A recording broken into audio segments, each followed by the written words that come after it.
안녕하십니까. 혼란한 정치 시사 이슈를 술술 풀어보는 송국근 혼술 12월 8일 목요일 늦은 시간에 인사드립니다. 자, 국민의힘 당대표는 누가 될까요?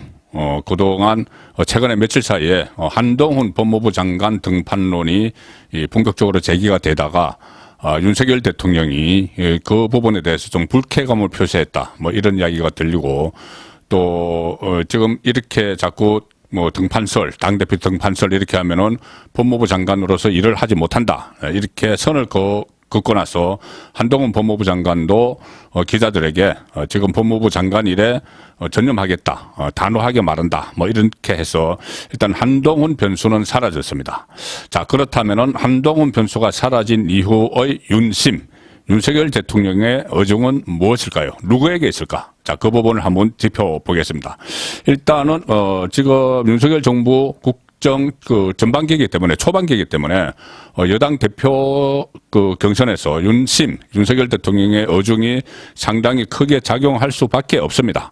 일단, 앞으로, 최소 2년 동안 이 윤석열 정부와 호흡을 맞춰서 같이 국정 운영을 해 나갈 일종의 파트너를 윤석열 대통령이 이렇게, 좀 마음에 드는 고를 수 있는 그런 상황이 돼 있는 거죠. 그리고 또 내후년 총선 때 공천권을 행사하기 때문에 상당히 중요한 의미가 있습니다. 그래서 윤석열 대통령이 뭐 당무에 개입한다 이런 차원이 아니고 적극적으로 그러니까 윤석열 대통령 친윤, 핵심 친윤 그룹이 국회 안에서, 당 안에서 윤석열 대통령의 국정 운영 동반자를 선택할 수 있는 그런 지금 여건이 만들어져 있는 것이죠.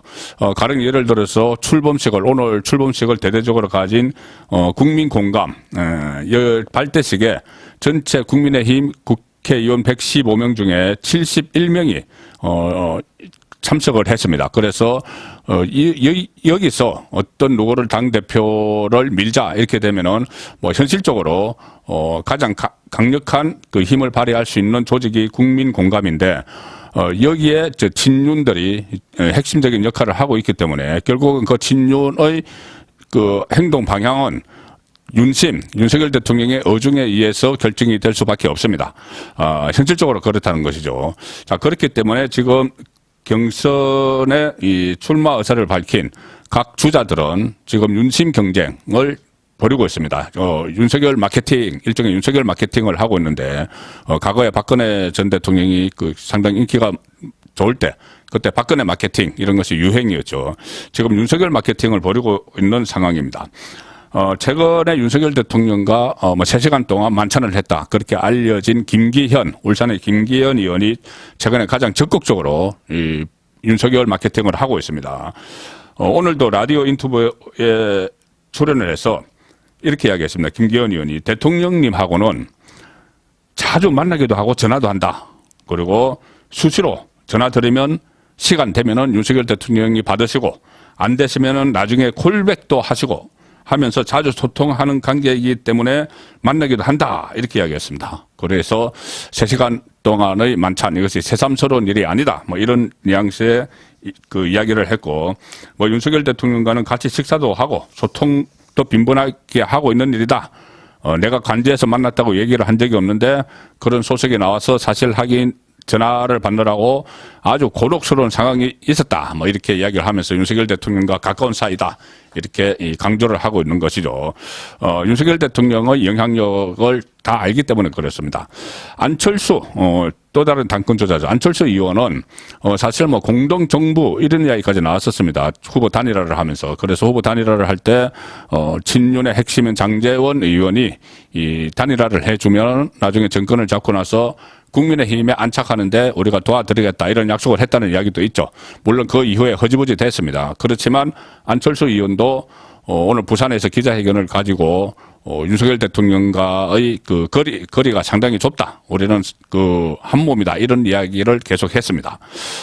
윤석열 대통령과의 소통 이것을 부분적으로 공개를 했는데 오늘 부산 기자회견에서 안철수 의원이 이렇게 이야기합니다. 나는 윤석열 정부의 성공에 가장 절박한 사람으로 윤석열 정부의 연대 보정인이다. 후보 단일화를 했기 때문에. 그래서 당 대표가 되는데 윤심도 중요하다고 생각한다. 나는 윤 대통령과 소통하는 사이다. 이렇게 이야기를 합니다. 그리고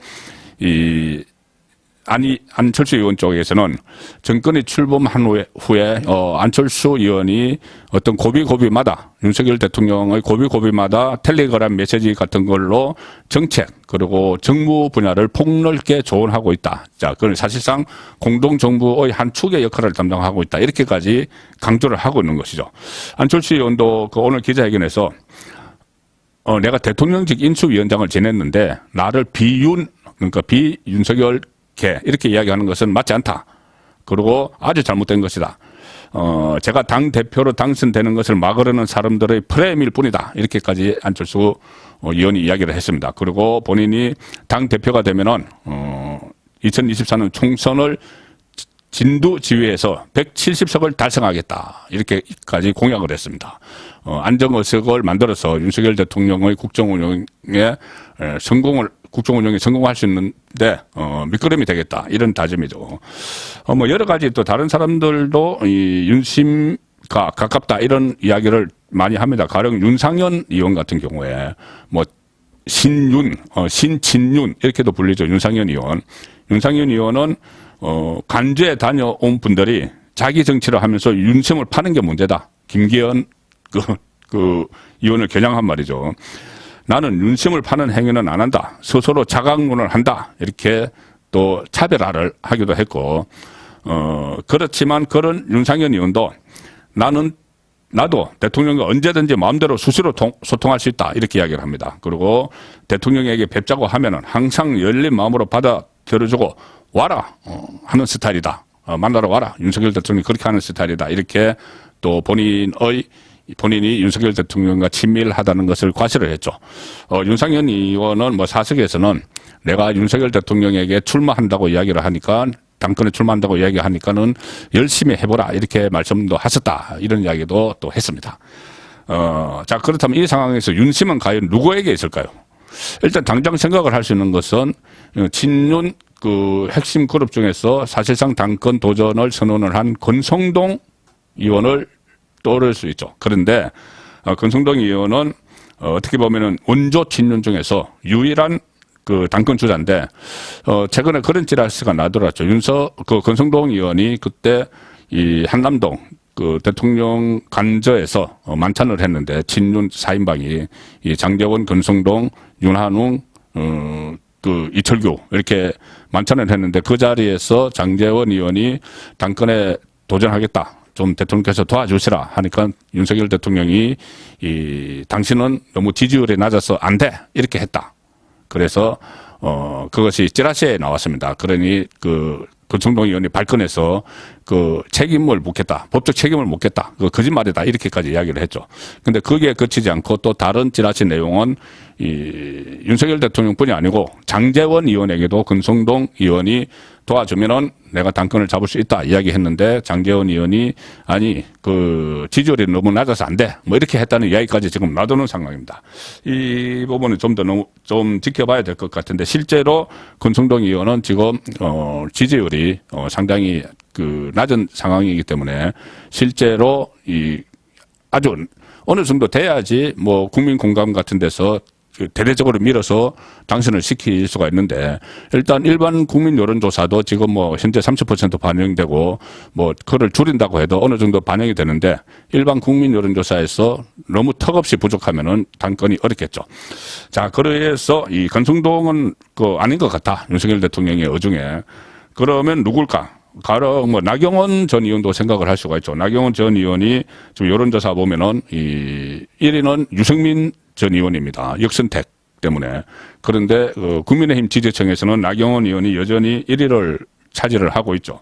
그렇지만 또 이 정가에서 들리는 이야기는 윤석열 대통령이 나경원 전 의원에 대해서는 좀 탐탁치 않게 생각한다. 뭐 여러 가지 이유들이 나오는데 그중에 또 뭐 이런 내용도 있습니다. 정가에 놔두는 이야기는 윤석열 대통령이 검찰총장, 문재인 정부 때 검찰총장에 지명이 돼서 인사검증을 하고 또 청문회를 했죠. 국회에서 인사청문회를 할 때 그때 야당의 원내대표가 나경원 당시 국회의원이었습니다. 그래서 그때 야당 원내대표로서 뭐 어쩔 수 없었겠지만은 상당히 집요하게 윤석열 그때 검찰총장 후보, 그리고 배우자 김건희 씨 문제까지 집요하게 파헤쳤다. 그래서 거기에 대한 또 거리감이 있다. 이런 말도 어쨌든 여의도 정가에서 놔두는 이야기입니다. 그래서 나경원 의원도 아닌 것 같아. 전 의원도 아닌 것 같아. 자, 그런 이야기가 있죠. 그러면,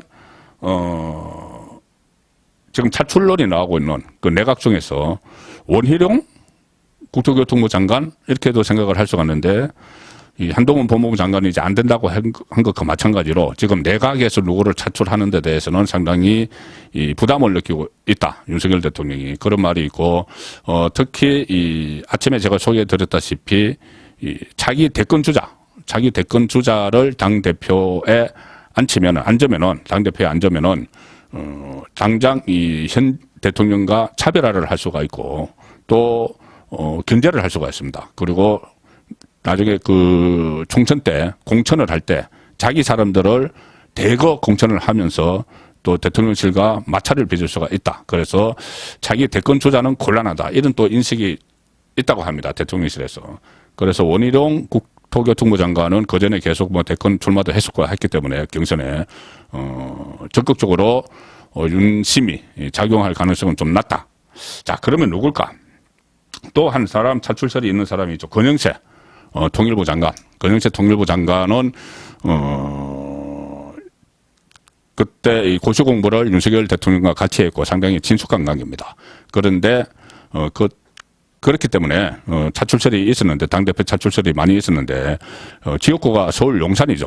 권영세 장관은 서울 용산인데 이태원이 그 안에 있습니다. 그래서 이태원 참사 문제 때문에 좀 부담이 있을 것이다. 이런 이야기도 있는 상황이지만 어쨌든 권영세 장관 같은 경우는 자기 대권 주자도 아니고 또 여러 가지 어떻게 보면은 이 통합형 이런 리더십이 있습니다. 그래서 권영세 장관 쪽에 다시 좀 기울고 있다 이런 이야기도 나오고 있는데 가장 핵심적인 그 윤심이 작용할 수 있는 핵심적인 조건은 아마 유승민 전 의원을 이길 수 있는 사람, 경선에서 유승민 전 의원에게 이길 수 있는 사람, 그 사람에게 윤심이 들어갈 가능성이 상당히 높습니다. 지금 기존에 제가 쭉 말씀드린 이런 사람 중에서 있을 수도 있고 아니면은 정 없다고 생각이 되면은 제3의 인물, 장외에 있는 제3의 인물이 등장을 할 가능성도 있습니다.